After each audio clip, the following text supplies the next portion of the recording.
Bom dia, rapaziada. Goleiro do Flamengo tem carro alvejado na linha amarela e passa sufoco na volta para casa depois do vexame pela Copa Libertadores.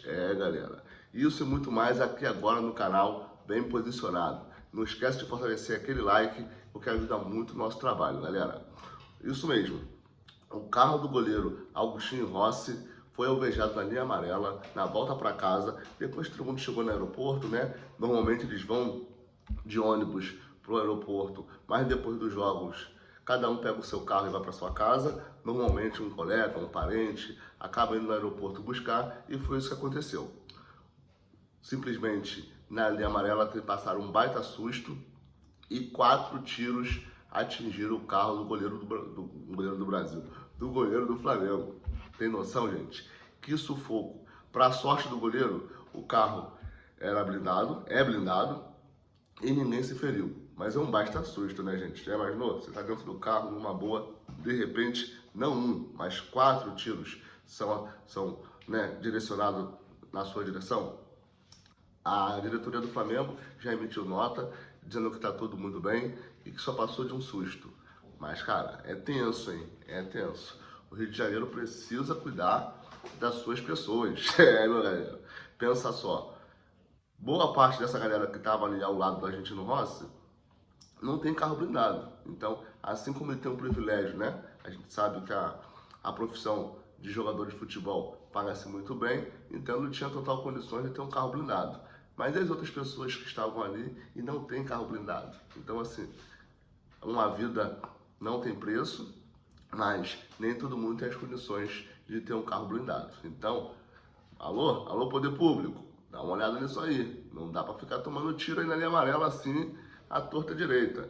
E goleiro Rossi, que fez uma excelente partida lá pela Copa Libertadores, fora de casa, né? Simplesmente tomou um baita susto. Espero que estejam todos bem e vamos falar da Copa Libertadores. Na rodada de ontem, o Flamengo só conseguiu um empate, embora tenha começado muito bem a partida, com um belo gol do Arrascaeta. Por muito pouco o Arrascaeta não faz 2-0. Eu imagino que o Arrascaeta ontem não dormiu bem, porque assim, ele teve as 2 principais chances de marcar. Uma ele conseguiu marcar, a outra não. Então, depois daquela perda, posso dizer assim, ele perdeu um gol. Ele saiu na cara do gol, uma casquinha, se eu não me engano, do Gerson. Ele correu metade do campo com a bola dominada, saiu na cara do goleiro, mas finalizou muito mal. Depois daquele momento, ele já tinha aberto o placar no minuto 10, ele que usa a camisa 10 marcou um gol no minuto 10, e um pouco depois ele teve essa oportunidade, ficou na cara do gol. Depois que o Flamengo não matou o jogo quando poderia, já no primeiro tempo, se o Arrascaeta faz o segundo gol, ali por volta de 25, 30 minutos, o jogo teria sido outro para o Flamengo. O Flamengo, que gosta de ter a bola, começou a cadenciar o jogo, mesmo ganhando por 1-0, e assim arrastou o jogo por todo o segundo tempo. No final do segundo tempo, o Central Córdoba já era melhor, e no início do segundo tempo consegue empatar o jogo. Camisa 10 de Grandalhão subiu sozinho e conseguiu fazer um belo gol de cabeça. Agora, o Flamengo, nessa altura do campeonato, já ficava na dúvida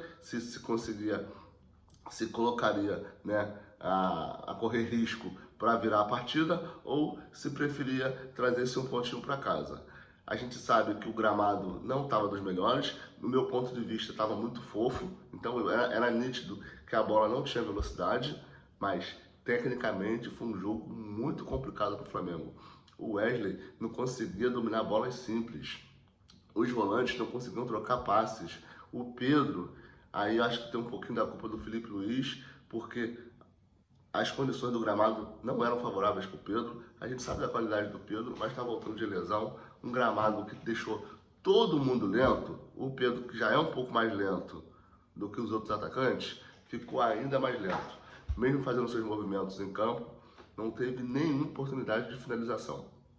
E o Flamengo fez um jogo muito abaixo do esperado, muito abaixo, por conta, no meu ponto de vista, da velocidade do jogo. O gramado não permitia toques rápidos, transições, e pecou também na marcação alta, que é uma marca registrada do Felipe Luiz, com o Pedro e o Bruno Henrique completamente desconectados, eles não conseguiam pressionar a saída de bola. O Felipe Luiz ainda errou em algumas situações, por exemplo, ele manteve o Gerson e tirou o De La Cruz. Para mim, o De La Cruz estava melhor na partida do que o próprio Gerson. O Gerson foi o capitão do time, tirar o Gerson não é fácil, mas não vinha fazendo um bom jogo. Talvez tenha acusado um pouco do cansaço, o Gerson que entra em todas as partidas, então chega uma hora que vai cansar mesmo, mas não foi um jogo espetacular do Flamengo. Embora, nos primeiros 30 minutos, tenha a oportunidade de simplesmente matar o jogo. Na outra ponta, nosso arquirrival Palmeiras está com 100% de aproveitamento e, mais uma vez, venceu fora de casa o seu Porteño por 2-0. O Vitor Roque perdeu um gol tão feito quanto o do Arrascaeta, mas o Vitor Roque, já nos acréscimos, teve uma segunda oportunidade, aí ele faz um golaço. Um verdadeiro golaço, uma arrancada em altíssima velocidade. Ele que tem uma estrutura folha forte, tombou com o zagueiro, ficou de pé, ainda fez um salseiro na área antes de finalizar para gol e ampliar para 2-0. O Palmeiras já vencia e terminou a partida por 2-0. Outro que entrou em campo ontem foi o Bahia. Em casa, o Bahia perdeu por 3-1 para o Nacional. O Bahia vinha numa performance absolutamente positiva, com 100% de aproveitamento, e acaba de perder a sua invencibilidade na Libertadores. O Fortaleza venceu fácil o Colo-Colo por 4-0, brincou. O Botafogo voltou para o jogo, pegou o cara bobo fora de casa, mas de bobo não tem nada, mas venceu por 2-1 o Botafogo. E o São Paulo, o rei do empate no Campeonato Brasileiro, consegue vencer fora de casa contra o Alianza Lima, 2-0. E, rapaziada, o Flamengo se complicou muito no seu grupo, muito. Muitos dizem que agora ele não depende de si mesmo para a classificação, embora, se ele fizer os pontos que precisa em casa, ele consegue se classificar. Hoje, a LDU Quito está com 8 pontos, são 2 vitórias e 2 empates. O Central Córdoba também tem 8 pontos, 2 vitórias e 2 empates. E aí vem o Flamengo, que tem 1 vitória, 2 empates e 1 derrota com 5 pontos. Então, o Flamengo vai fazer os próximos 2 jogos em casa, os 2 jogos que faltam, mas pega a LDU Quito no Maracanã e pega o Deportivo Táchira na casa do adversário. Pensa, o Flamengo precisa aí vencer essas 2 partidas, o Deportivo Táchira praticamente não tem mais chance, em 2 jogos ele só pode fazer 6 pontos, e o LDU e o Central Córdoba já tem 8, então o Táchira já está praticamente eliminado da Libertadores, matematicamente ele já está eliminado, que vai ser o adversário do Flamengo. O Flamengo pegou o Táchira fora de casa e vai pegar agora, pegou o Táchira dentro de casa e vai pegar agora fora. Mas tudo bem se o Flamengo nas próximas 2 partidas fizer 6 pontos. Já está com 5, com mais 6 vai a 11. Qual o problema, Rodrigo? Se a LDU vencer mais uma partida, faz 11 pontos. Se a Central Córdoba vencer mais uma partida, também faz 11 pontos. E aí pode embolar todo o grupo ali. Então, se cada um dos times que estão à frente tiver mais uma vitória, chega a 11. Se o Flamengo tiver 2 vitórias, também chega a 11. E aí embola absolutamente tudo. E aí a gente vai para saldo de gols, que não é favorável para o Flamengo. A LDU tem saldo de gols 3, o Central Córdoba tem saldo de gols 2. O Flamengo está zerado e o Táchira tem menos 5. Então, galera, o Flamengo tem um baita desafio pela frente. Baita desafio. Porque ele não depende mais de si mesmo. Porque essa galera que está com 8 pontos, na pior das hipóteses, empata, por exemplo, vou dar como exemplo a LDU, está com 8 pontos. Se empatar os próximos 2 jogos, vai a 10. A mesma coisa para o Central Córdoba. Se empatar os próximos 2 jogos, vai a 10. E o Flamengo, se vencer os próximos 2 jogos, vai a 11. É a melhor opção para o Flamengo. Os seus adversários empatarem e o Flamengo vence. Ponto. É a melhor das soluções. Mas o Flamengo pega a LDU no Maracanã. Isso é um bom negócio pra gente, já que a LDU é líder do grupo e o Flamengo precisa vencer ali por pelo menos 3-0 para acabar com o saldo de gols da LDU.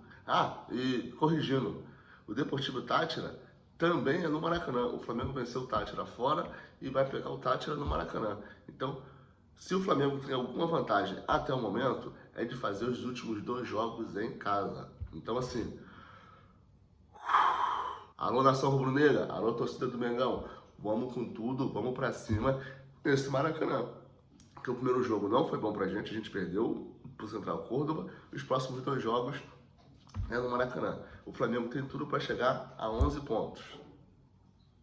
Mas a calculadora tá ligada. Por quê? Tanto a LDU quanto o Córdoba ainda vão jogar contra o Táchira, que já está eliminado da Copa Libertadores.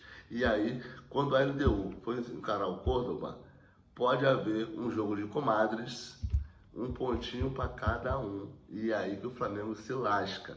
Porque eles podem simplesmente combinar o jogo e deixar o Flamengo de fora da resenha. É, meu parceiro. Esses 2 times vão se enfrentar e pode ser bom para os 2, cada um levar um pontinho para casa.